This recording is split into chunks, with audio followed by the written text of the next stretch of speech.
the gem industry today, being a mine-to-market operation is absolutely mission critical.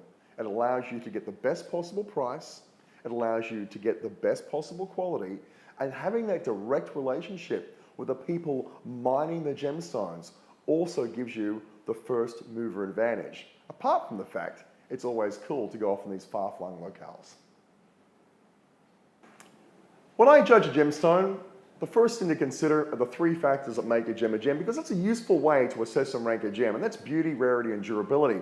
But you're also going to have to consider the traditional 4 Cs, remembering that color represents 50% of a gemstone's value, and everything else, carat weight, clarity, and cut, all comes back to the communication of color.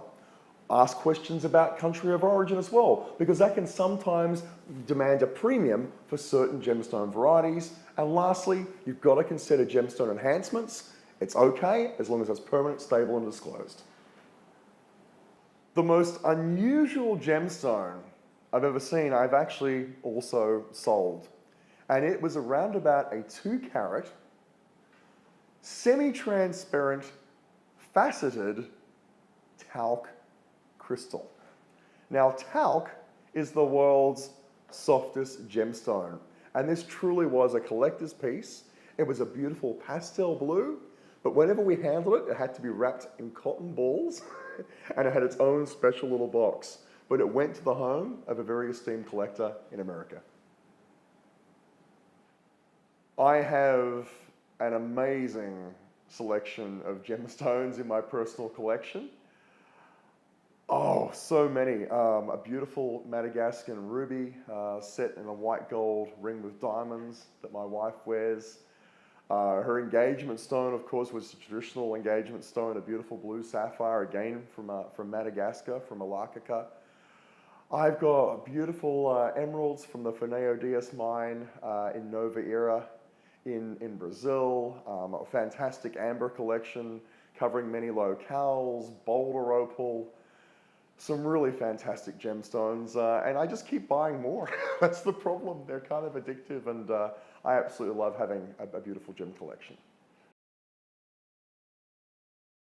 What got me into gemstones was an experience I had when I was 10 years old, when an auntie came back from Lightning Ridge in New South Wales, which is famous for the beautiful Australian black opal. She bought me a small little glass vial of opal tailings, and I remember being mesmerized by that when I saw it, and I think that's what planted the seed for a future interest and a future profession in colored gemstones.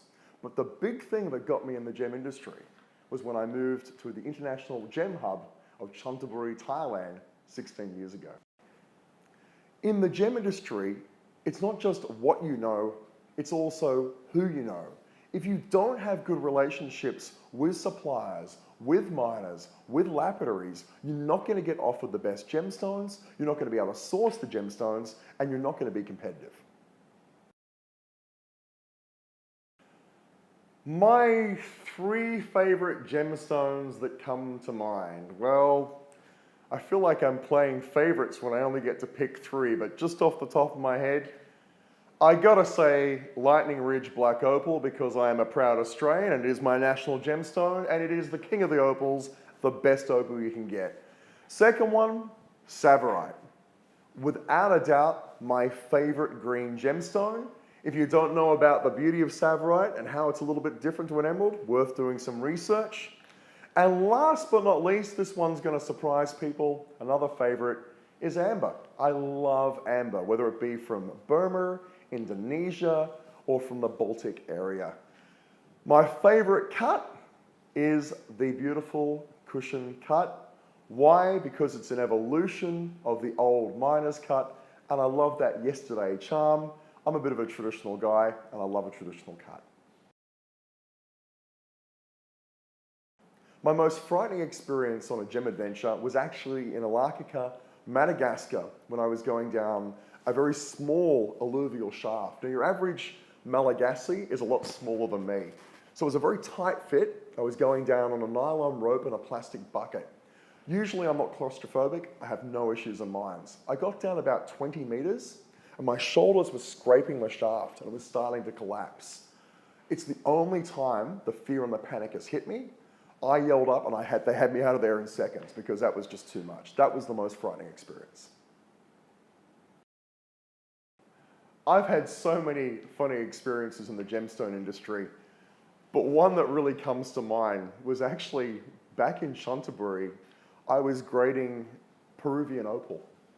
And it is kind of like a little green, minty green, pastel pink, and pastel blue. They were the colors we were dealing with. And a friend brought his son into the grading room.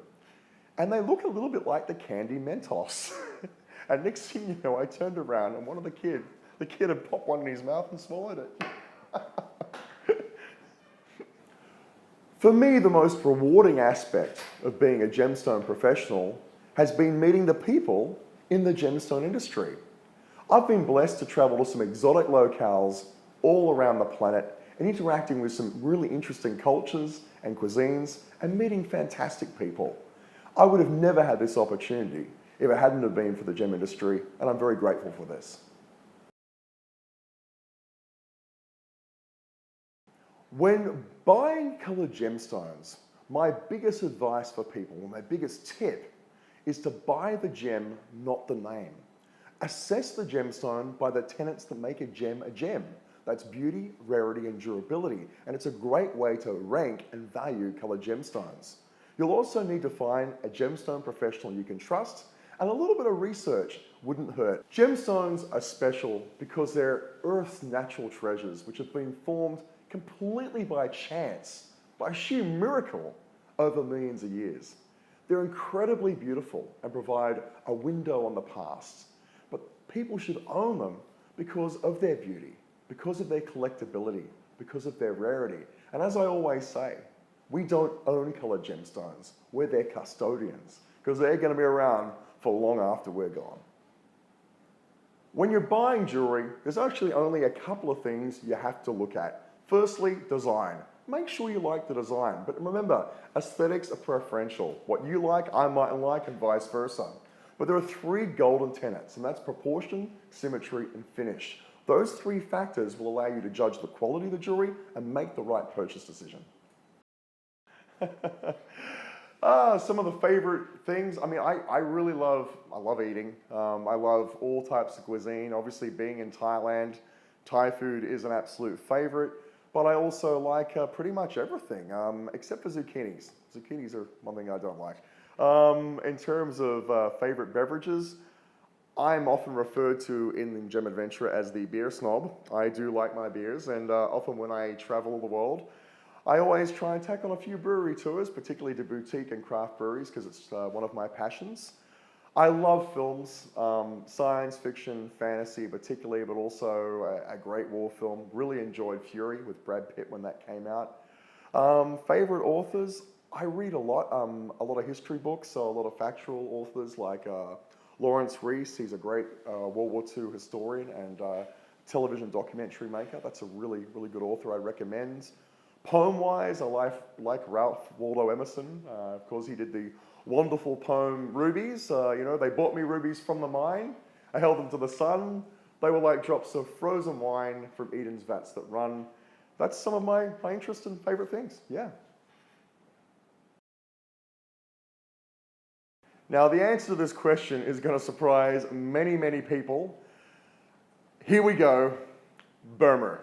Yes, the land of rubies and sapphires and many other exotic gemstones. I have never been to Burma. Why? When I first started the gem business, Africa was becoming more dominant for me for ruby. There was just never a need for me to go. So it's on my to-do list, but yes, I've never been to Burma. Well, no matter how I answer this, I'm going to have friends in the other countries that are going to be unhappy with my answer. But a continent that comes to mind that always pulls me there is Africa. It is an amazing place, from the wildlife, to the people, to the gemstones, to the experiences, to the really interesting foods that I've sampled over the years. You know, Africa, if I didn't live in Thailand, I could see me living in an African country.